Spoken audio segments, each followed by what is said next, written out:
Hablaremos hoy del sistema presidencial y el sistema parlamentario. Clases pasadas abordamos el tema de la democracia y dijimos que una de las variantes de la democracia era la democracia representativa, aquella en la que el pueblo no delibera ni gobierna sino por medio de sus representantes. También dijimos que esa forma representativa es probablemente la forma de democracia más difundida entre los países de la Tierra hoy día. Ahora, esa democracia representativa, a su vez, tiene algunas variantes. Básicamente dos variantes con algunos casos intermedios, pero concentrémonos en las dos variantes principales. Y estas son la forma presidencial y la forma parlamentaria. Son dos formas de organizar la democracia que tiene que ver con distintas formas de entender el proceso democrático y condicionado ciertamente por la evolución política. Los países han hecho estos dos caminos, o han ido hacia formas presidenciales y formas parlamentarias.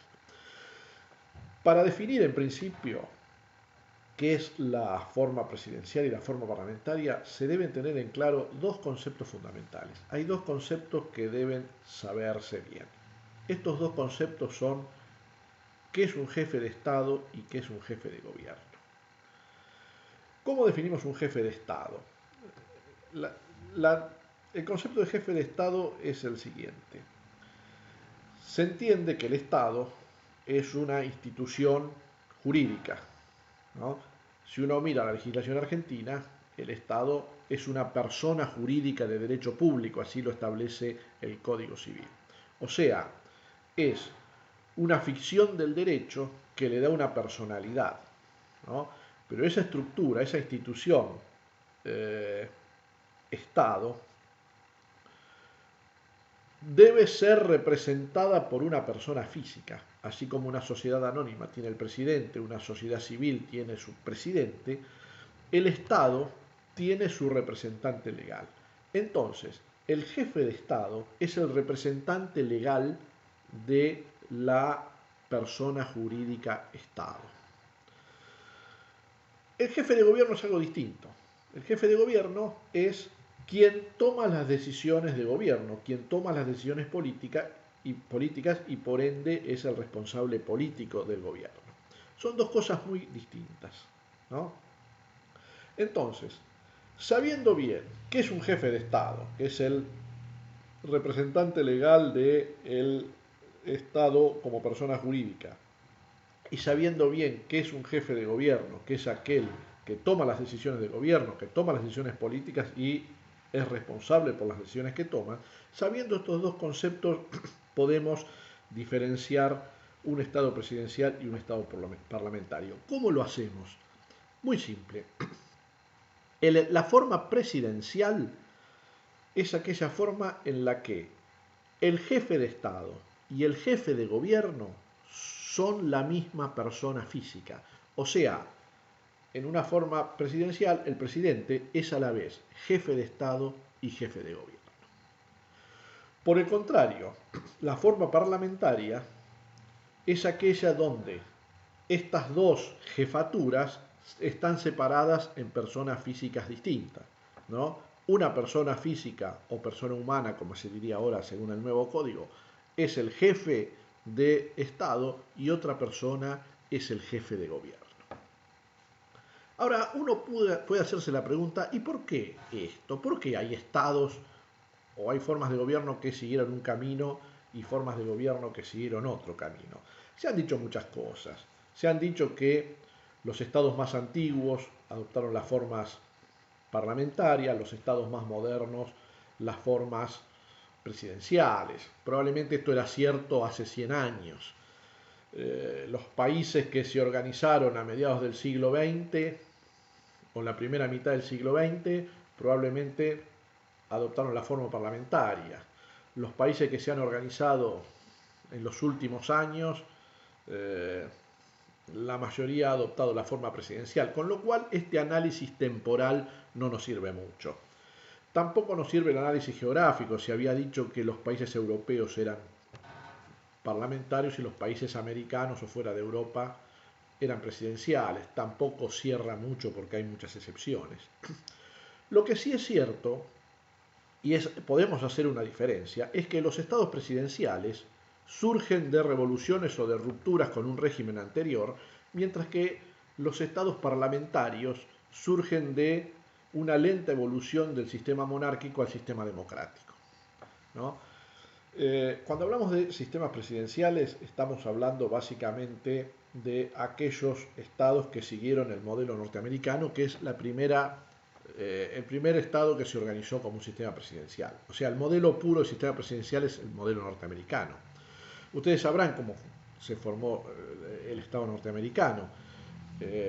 Eran colonias dependientes del Reino Unido que en un momento decidieron independizarse y luego hacer una constitución. Cuando hicieron una constitución se plantearon esto y dijeron, no, no podemos hacer un parlamento porque hicimos una revolución contra el parlamento, ¿no? Y de esa revolución surgió algo nuevo, y eso nuevo fue la forma presidencial. Si uno ve el caso argentino, que seguimos el modelo norteamericano y tenemos una forma presidencial, claramente el caso argentino también surge de una revolución, de una ruptura con lo anterior, ¿no? En mayo de 1810 se rompió con el régimen monárquico, con lo cual, al organizar las instituciones, se tomó el modelo de ruptura o posterior a las rupturas que había hecho Estados Unidos, como casi toda América lo hizo.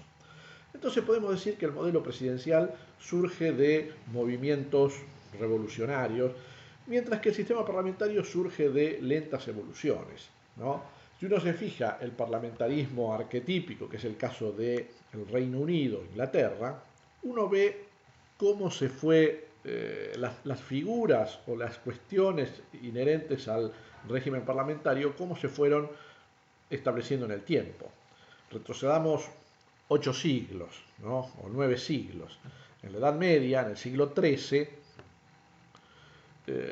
un grupo de nobles obligaron al rey, que era un rey arbitrario y no querido, a firmar lo que se llamó la Carta Magna, en el año 1215. ¿Qué decía esa Carta Magna? Esa Carta Magna es la base de las libertades constitucionales modernas. Pero al margen de eso, tenía algunas cláusulas que establecían que el rey, al tomar determinadas decisiones, tenía que consultar a los nobles, lo que llamaban los pares del reino. Este fue el primer punto para empezar a limitar el poder del rey y obligar al rey a que consulte con otras personas. Esto empezó muy lentamente, 1 o 2 siglos después, esos nobles se empezaron a reunir periódicamente, no con mucha asiduidad, capaz que cada 5, cada 10 años. Los reyes empezaron a consultarlos más seguido. En determinado momento se decidió ampliar ese número de consultantes y ya no solo los nobles, sino con el ascenso de la burguesía, o sea, gente común que se estaba enriqueciendo en este sistema capitalista, digamos, trabajadores de la tierra, terratenientes y otros también empezaron a tener participación, con lo cual con los siglos se fue ampliando y esto dio lugar en Inglaterra a las dos cámaras, la Cámara de los Nobles y la Cámara de los Comunes, que todavía existen. Y digamos que ya para el siglo XVI y XVII ya esto está funcionando bastante bien. Hubo conflictos entre el Parlamento y el rey, a la larga triunfó el Parlamento, en algún momento el Parlamento le cortó la cabeza a un rey y esto fue algo muy traumático, y en el siglo XVIII, casi por casualidad, porque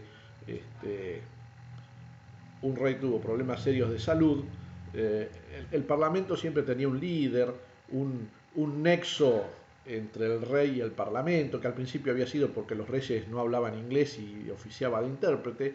Ese personaje con el tiempo se convirtió en el primer ministro, que ya en el siglo XIX es quien asume prácticamente todo el poder hasta el día de hoy.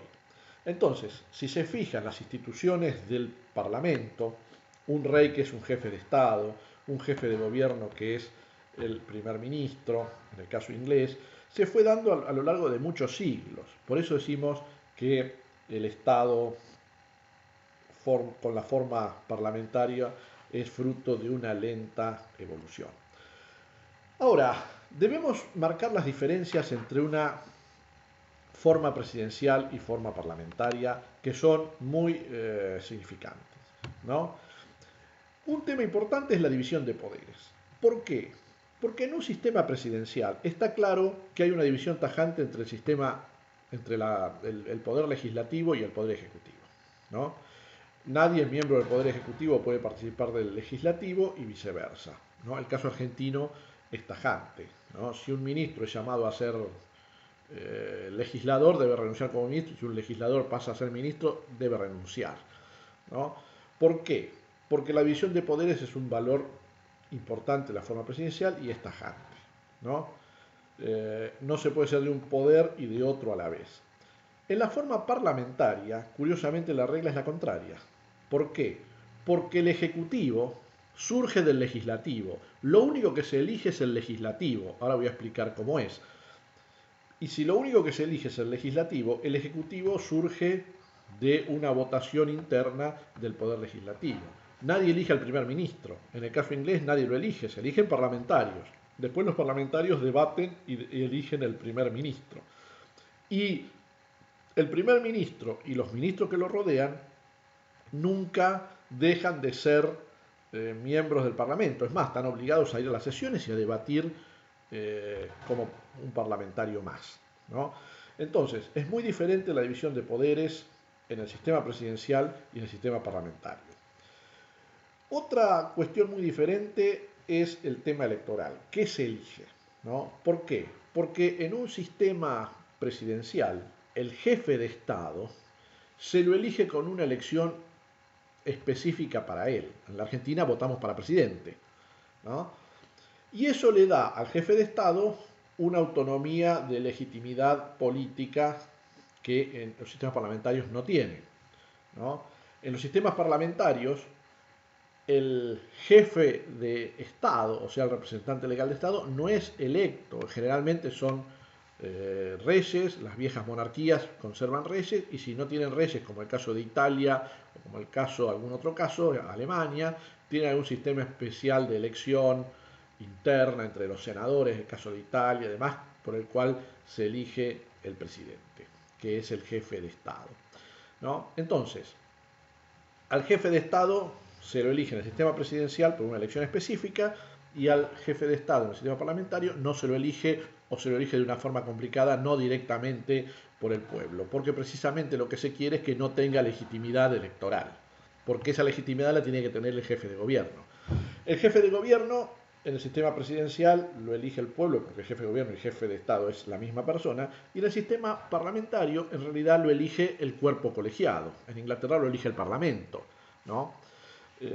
Y depende de la cantidad de partidos que haya en ese Parlamento, se pueden dar negociaciones, por lo cual quien sale primer ministro quizás no era el que esperaba el votante que saliera. Caso típico Italia, donde cualquiera puede ser primer ministro porque hay grupos de partidos que después de la elección arreglan quién va a ser el primer ministro. Entonces, estas son las dos diferencias centrales entre un sistema parlamentario y un sistema presidencial. Hay más, los veremos la próxima clase, pero recapitulando. Primero, hay que saber qué es un jefe de Estado y qué es un jefe de gobierno. Jefe de Estado, el representante legal del Estado; jefe de gobierno, el responsable político de las decisiones que se toman. La forma presidencial, estas dos jefaturas coinciden en la misma persona física. El sistema parlamentario está dividido. La idea es que en un sistema presidencial, la división de poderes es tajante y no hay casi división de poderes en el sistema parlamentario. Lo mismo, el sistema de elección del jefe de Estado y jefe de gobierno es distinto en el sistema presidencial y en el sistema parlamentario. Muchas gracias, hasta la próxima.